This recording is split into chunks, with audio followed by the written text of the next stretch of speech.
Dear friends, greetings. Today I want to present Imago GIF, an add-on that has been recovered from oblivion. It is based on Bligify, whose repository can be found on GitHub. After you install the add-on in Preferences under Get Extensions, you can find it in two strategic places. 1. The video sequencer. 2. The output properties. These locations are supported for two different reasons. 1.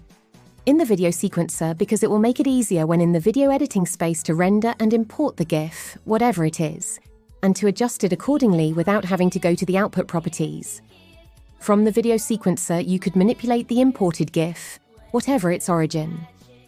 2. In the output properties, because in case you are in another space, if you are in the output properties, you can render from here. However, the two places do not change their purpose. You can use it for the same thing in both places.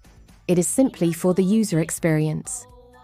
Now, in case you decide to render your animation with the add-on, I would like to clarify its properties, which are fully configurable for the resulting GIF and how it could affect it.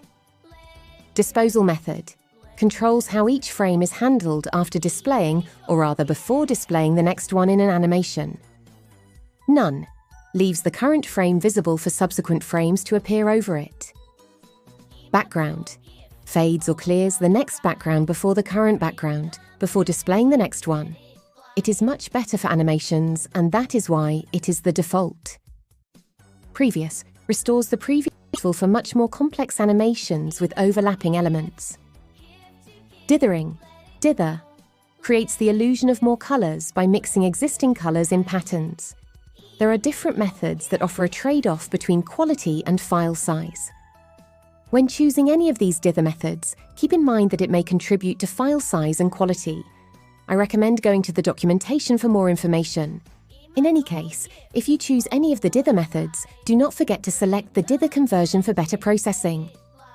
Filter color reduction method determines how colors are chosen when reducing the color palette. The color palette in a GIF is up to 256 colors. It is limited. Basically, the filter color reduction chooses the colors and helps to optimize that aspect. Diversity uses existing colors and is to preserve existing colors. Blend diversity mixes some colors for better transitions. Medium cut balances the color distribution. It is much better for complex images. Map color map controls the color palette of a GIF. None uses automatic color selection. Web uses 256 colors intended for the web. Grayscale converts to grayscale. Black and white converts to pure black and white. Custom to use your own color map. In this case, you can enter a text file. Optimization controls how the GIF is compressed. Higher levels of optimization take longer to process, but generally produce smaller files. There are 3 levels. 1. Fast optimization. 2. Uses certain transparencies for better compression. 3. Multiplies the above methods for smaller files. Default.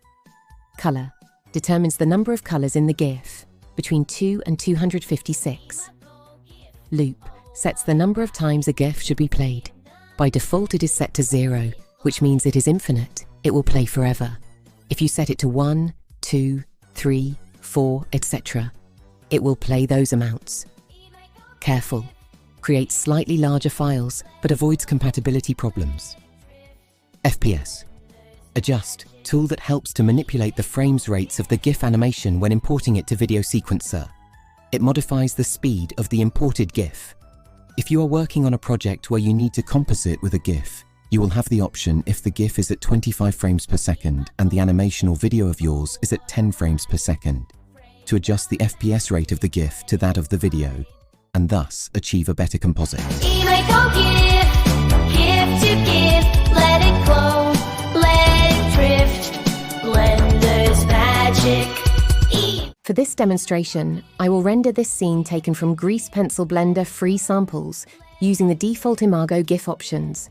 Optimization, level 3, most aggressive. Loop, infinite, 0. Color, 256. FPS, 24. I'm going to save it with the default name.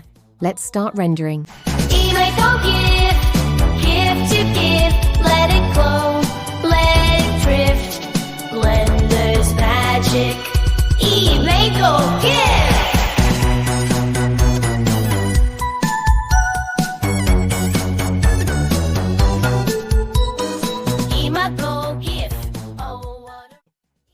Perfect.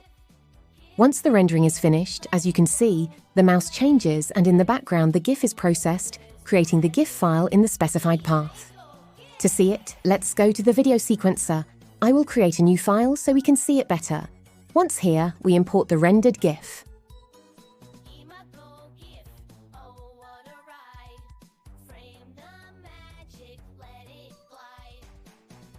Perfect. This is the GIF we just rendered. As you can see, the results are phenomenal. The colors are mostly preserved, although there are some problems because of the resolution I used, but in general, there is no major problem. You can play with the add-on properties to get different results. Now, in order to demonstrate the FPS adjust capabilities of the add-on, we see the following. This GIF was rendered at 24 frames per second. If I select the strip in the video sequencer and modify the FPS adjust to 5, you will see how it plays much faster than normal, the frames per second change. If I remove this setting and change the FPS adjust to 30, we see how different it looks. As you can see, there is more smoothness in the transition. This is what controls the FPS. The ability to import and render and then manipulate the GIF within Blender is impressive and not found in other add-ons on the market. Imago GIF is the only add-on that allows you to have full control over the resulting GIF. Imago GIF, GIF to GIF, let it glow, let it drift. Blender's magic. Imago.